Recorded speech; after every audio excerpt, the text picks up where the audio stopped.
दरअसल ये उसी चोट की टीस है जो रह रहकर ऐसी गीदड़ भपकियों के जरिए सामने आती है।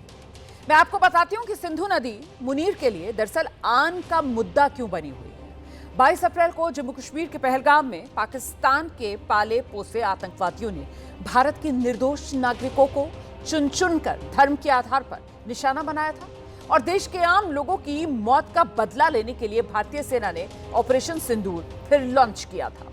पाकिस्तान को सबक सिखाने की मुहिम का एक हिस्सा था सिंधु नदी का पानी।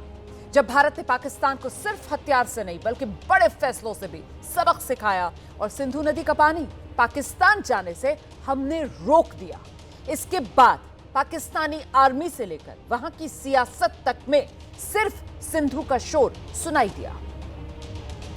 भारत को कहना चाहूंगा कि सिंधु हमारा है और सिंधु हमारा रहेगा। इस दरिया से हमारा पानी बहेगा या उनका खून बहेगा।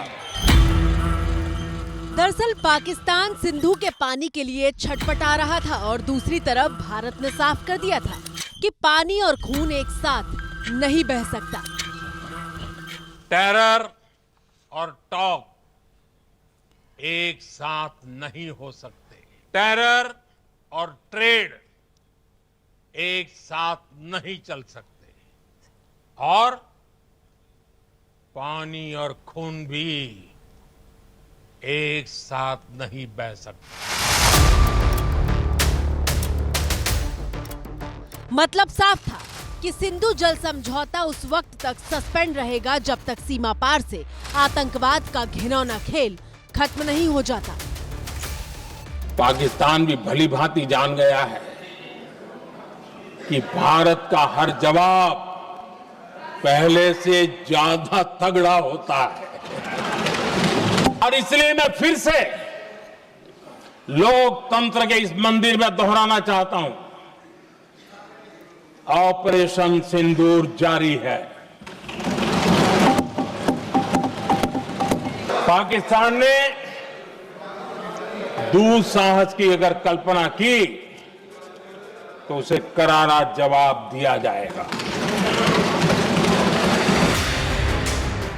पाकिस्तान की 93% सिंचाई सिंधु नदी के पानी से होती है। कराची से लेकर लाहौर जैसे बड़े शहरों को पीने का पानी मिलता है और बिजली का उत्पादन होता है और इसीलिए पाकिस्तान के आर्मी प्रमुख सिंधु नदी के मुद्दे पर भारत को धमकी देकर देश में अपनी अहमियत को साबित करना चाहते हैं।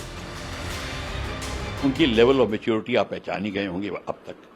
ये एक स्टेटमेंट बनाई गई है बिकॉज उनको बनानी पड़ रही है। वो अपना एग्जिस्टेंस प्रूव करना चाहते हैं।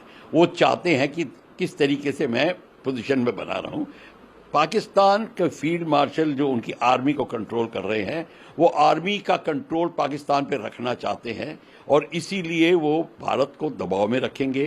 वो टेररिज्म की इंक्रीज करते रहेंगे और उनका सहारा लेते रहेंगे।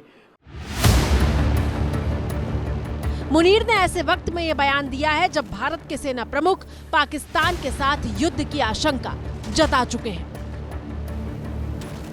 And the next war, which we are looking at, it may happen soon, and we have to prepare accordingly, as already been brought out by director, that in this we have to fight this battle together. This non-kinetic has to be fought together.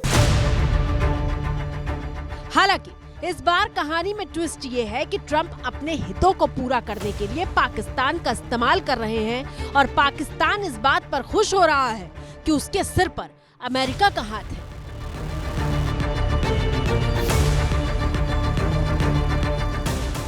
ज्यादा पुरानी बात नहीं है। इसी साल 18 जून को अमेरिकी राष्ट्रपति ट्रंप ने व्हाइट हाउस में अमेरिका के आर्मी चीफ आसिम मुनीर से बंद कमरे में मुलाकात की थी और व्हाइट हाउस के कैबिनेट रूम में साथ लंच किया था। चौंकाने वाली बात यह थी कि ये पहली बार हुआ था जब किसी अमेरिकी राष्ट्रपति ने पाकिस्तान के आर्मी चीफ की मेजबानी की हो। दुनिया इसलिए भी हैरान थी क्योंकि मुनीर की तारीफ में कसीदे पढ़ने वाले ये वही ट्रंप हैं जो 2011 में कह चुके थे कि Pakistan is not our friend, यानी पाकिस्तान हमारा दोस्त नहीं है, लेकिन अब वो कहते हैं आई लव पाकिस्तान।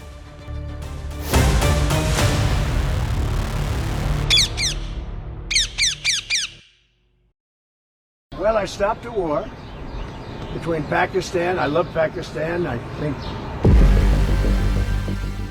सवाल यह है कि ट्रंप जो भारत से गहरी दोस्ती के दावे करते थे, उस पर टैरिफ लगाकर पाकिस्तान से अपनी नजदीकियां भला क्यों बढ़ा रहे हैं? देख भाई ट्रंपवा, एक चीज़ आप समझ जाइए, मैकडोनल्ड ट्रंप हम सब आपको कहते हैं, एक चीज़ आप समझ, आप धंधे वाले हैं। भारत के जो प्रधानमंत्री हैं वो गुजराती है, धंधा उनकी जीन्स में है।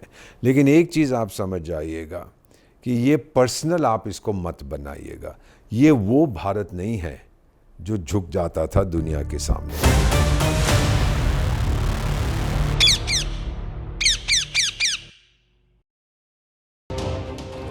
दरअसल मुनीर के साथ ट्रंप की मुलाकात और भारतीय उत्पादों पर 50% टैरिफ ये संकेत देता है कि अमेरिका बिजनेस के मामलों में भारत पर दबाव डालने की कोशिश कर रहा है। और वैसे भी डोनाल्ड ट्रंप बहुत योजनाबद्ध तरीके से पाकिस्तान से अपनी नजदीकियां बढ़ा रहे हैं। दरअसल पाकिस्तान अपनी भौगोलिक स्थिति की वजह से अमेरिका के लिए हमेशा से ही अहम हो जाता है और इसीलिए पिछले महीने ही डोनाल्ड ट्रंप ने पाकिस्तानी वस्तुओं पर टैरिफ 29% से घटाकर 19% कर दिया, क्योंकि ट्रंप पाकिस्तान के सामने ये साबित करना चाहते हैं कि वो तो सबसे ज्यादा उसी के सगे हैं, जबकि सच्चाई तो ये है कि डोनाल्ड ट्रंप सिर्फ अपने हित के सगे हैं और किसी के सगे नहीं हैं। पाकिस्तान की डूबती अर्थव्यवस्था और राजनीतिक अस्थिरता किसी से छिपी हुई नहीं है। पाकिस्तान वो मुल्क है जिसके पास बिगाड़ने वाले हथियार तो हैं, लेकिन अपने मुल्क का पेट भरने और उसे चलाने के लिए अमेरिका जैसे देश की जरूरत है। ट्रंप ये बात जानते हैं और पाकिस्तान की इसी कमजोरी का इस्तेमाल करते हुए अपनी सामरिक जरूरतों को पूरा करने के लिए वो मुनीर को पुचकार रहे हैं। मजे की बात यह है कि अमेरिका दौरे पर भारत के खिलाफ बयान देते हुए मुनीर ने दोनों देशों की अर्थव्यवस्था और विकास के बीच गहरी खाई जैसे फर्क को कबूल भी कर लिया और कहा, भारत फरारी की तरह हाईवे पर आती हुई एक चमचमाती मर्सिडीज है, लेकिन हम कबाड़, ईंट, पत्थर से भरा एक डंप ट्रक है। अगर ये ट्रक उस कार से टकराता है तो नुकसान किसका होगा?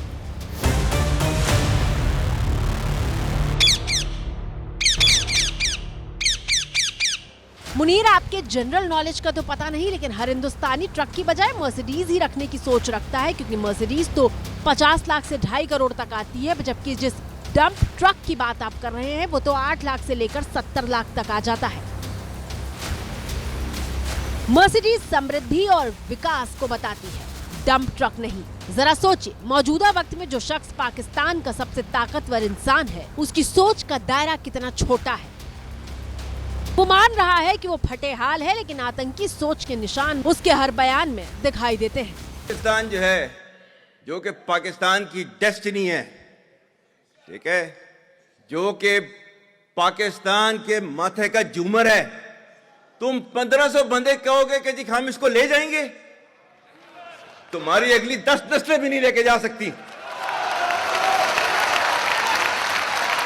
Inshallah, you will see that we will beat the hell of these terrorists very soon. 2 nations. We are not one nation. लेकिन ट्रंप को तो मौलाना मुनीर का यही बर्ताव सूट करता है, क्योंकि मुनीर न सिर्फ ट्रंप को नोबेल देने की वकालत करते हैं, बल्कि भारत और पाकिस्तान के बीच मध्यस्थता को स्वीकार भी कर चुके हैं। जबकि भारत साफ कर चुका है कि दोनों मुल्कों के बीच तनाव को रुकवाने में राष्ट्रपति ट्रंप की कोई भूमिका नहीं थी।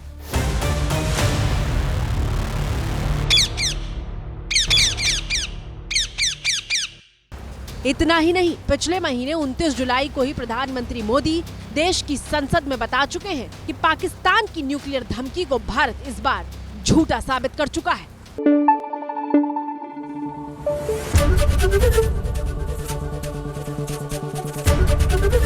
एबीपी न्यूज आपको रखे आगे।